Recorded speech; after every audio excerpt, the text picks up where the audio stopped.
Welcome to study channel. मेरा नाम है मोहम्मद कैसर। बात करेंगे इस वीडियो में एलटी ग्रेड 2025 के लिए आवेदन कैसे करें। बिल्कुल दोस्तों, आपको सटीक जानकारी दी जाएगी इस वीडियो में, लास्ट तक बने रहिएगा। लेकिन आगे बढ़ने से पहले एक जरूरी सूचना। तो दोस्तों बात करेंगे एलटी ग्रेड की इस बेस्ट बुक के बारे में जो चक्षु प्रकाशन की तरफ से आ गई है। एलटी ग्रेड प्री में टोटल 150 सवाल आएंगे, जहां पर 30 जीएस के सवाल होंगे, 120 आपके विषय का क्वेश्चन होगा। तो ये बुक आप देख रहे हैं जीएस वाला, साथ ही साथ विषयवार भी इनकी बुक्स अवेलेबल है, अभी मैं आगे आपको दिखाऊंगा।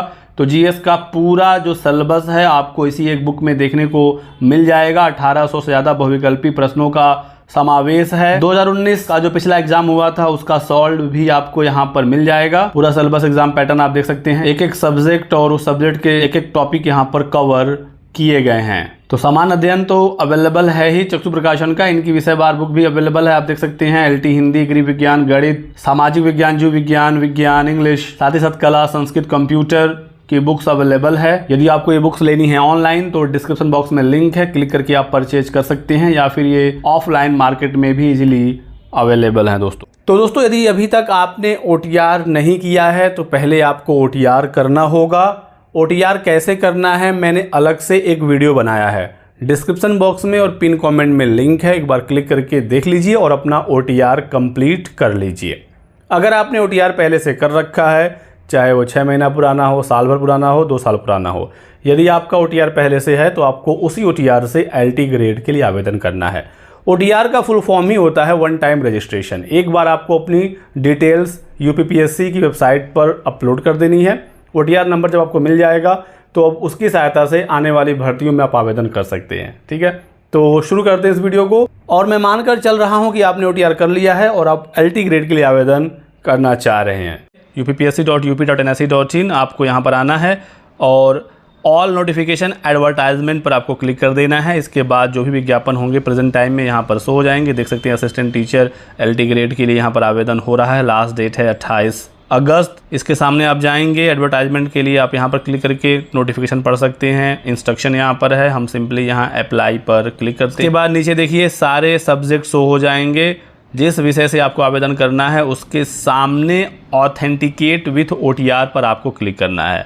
जैसे मान लीजिए कि किसी को आवेदन करना है असिस्टेंट टीचर हिंदी से, सबसे पहले हिंदी का है तो इसके सामने सारा डिटेल्स होगा। लोअर एज लिमिट 21 साल, अपर 40 साल, पदों की संख्या भी शो होगी सभी विषय के सामने। क्वालिफिकेशन आप यहाँ पर क्लिक करके चेक कर सकते हैं। ठीक है, ऑथेंटिकेट विथ ओटीआर पर क्लिक करेंगे तो आपकी आवेदन की प्रक्रिया शुरू होगी। यहाँ पर ऑथेंटिकेट विथ ओटीआर सर्वर आएगा, यहाँ पर पूछेगा आपने ओटीआर कर लिया है तो आप यस पर क्लिक करके ओटीआर का नंबर भरेंगे। और यदि आप यहाँ पर नो करते हैं तो कहेगा पहले आप ओटीआर जाइए कंप्लीट करिए, बिना ओटीआर के आवेदन होगा ही नहीं। ठीक है, तो मैं यस करता हूँ, गो पर क्लिक कर देता हूँ। अब आपको यहाँ पर अपना ओटीआर का नंबर फिल करना है। ओटीआर नंबर एसएमएस के थ्रू आपके मोबाइल पर भेज दिया जाता है। मेल भी आपको मिल गया होगा ओटीआर का, तो आपने अगर नोट नहीं किया तो परेशान नहीं होना है। ओटीआर नंबर आप यहाँ पर फिल करके प्रोसीड पर क्लिक करेंगे, आपकी डिटेल्स यहाँ पर शो हो जाएंगी। यदि सही है तो आप क्लिक हियर टू ऑथेंटिकेट पर क्लिक कर देंगे। इसके बाद आपको लॉगिन करना होगा, ओटीपी के थ्रू कर सकते हैं या जो आपने पासवर्ड बनाया था ओटीआर के समय आप उसके थ्रू लॉगिन हो सकते हैं। तो यदि आप यहाँ पर ओटीपी रहने देंगे तो यहाँ पर पूछेगा कि आप ओटीपी किस पर मंगाना चाहते हैं, और यदि आप पासवर्ड पर क्लिक करेंगे तो सिंपली आप अपना पासवर्ड एंटर करके लॉगिन हो सकते हैं। अब यहाँ पर डिटेल्स आपकी शो हो जाएगी, आपका नाम, फादर नेम, मदर नेम, ठीक है, जेंडर वगैरह, किस पोस्ट के लिए आप आवेदन कर रहे हैं वो भी यहाँ पर दिखेगा। एक बार ज़रूर देख लीजिएगा, कई बार यहाँ मिस्टेक हो जाता है। एज का कैलकुलेशन 1/7/2025 तक किया जाएगा। सब कुछ देखने के बाद आपको प्रोसीड पर क्लिक कर देना है। अब यहाँ पर आपकी सारी जानकारी शो हो जाएगी। ओटीआर में जो आपने भरा था सब कुछ यहाँ पर दिखेगा, आप इसमें कुछ भी चेंज नहीं कर सकते। अब यहाँ पर आपको सिर्फ इसेंशियल क्वालिफिकेशन के बारे में बताना होता है। दोस्तों ओटीआर करते समय आपने सिर्फ 10th की जानकारी भरी थी, इसके अलावा आपने कुछ भी नहीं भरा था।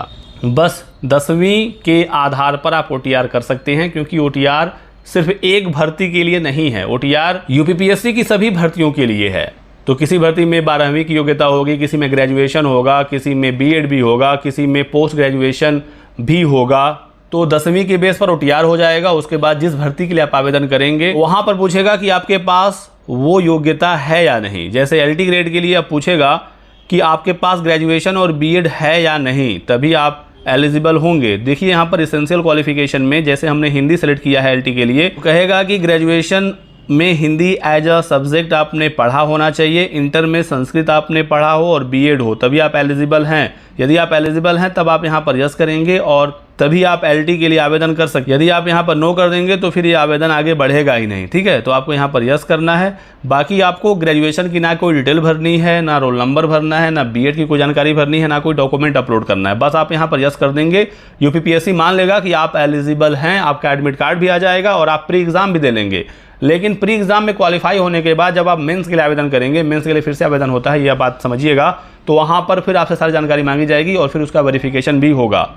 तो बस आपको यहाँ पर फिलहाल यस करना है और फॉर्म को भरना है, क्योंकि यूपीपीएससी आपके सभी डॉक्यूमेंट को चेक अभी नहीं करेगा। लाखों में आवेदन होंगे, 10 लाख से अधिक आवेदन का अनुमान है, तो एक छात्र को यूपीपीएससी चेक नहीं करेगा, वेरीफाई नहीं करेगा और ये प्रैक्टिकली पॉसिबल भी नहीं है। तो जो भी आप इन्फॉर्मेशन भरेंगे उसको सही मानते हुए आपका एडमिट कार्ड जारी होगा। वेरिफिकेशन आगे के चरणों में शुरू किया जाता है।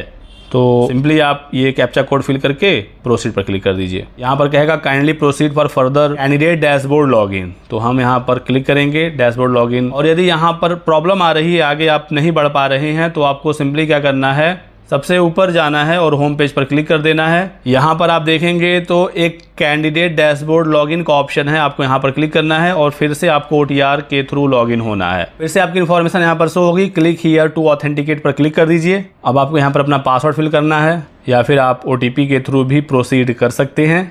अब दोस्तों अगला पेज कुछ इस प्रकार से आएगा और यहाँ पर देखिए विषय शो हो जाएगा जिससे आप आवेदन कर रहे हैं, एडवर्टाइजमेंट नंबर वगैरह। फर्स्ट पार्ट आपका सबमिट हो चुका है और पार्ट 2 आपका बचा हुआ है।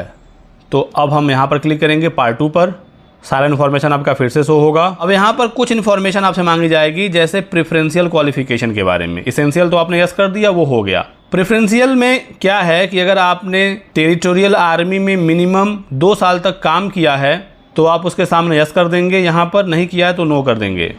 और फिर क्या आपके पास एनसीसी का भी सर्टिफिकेट है तो उसके सामने यस करेंगे, नहीं तो नो कर देंगे। बाकी आपका एड्रेस वगैरह सब कुछ यहाँ पर शो हो जाएगा।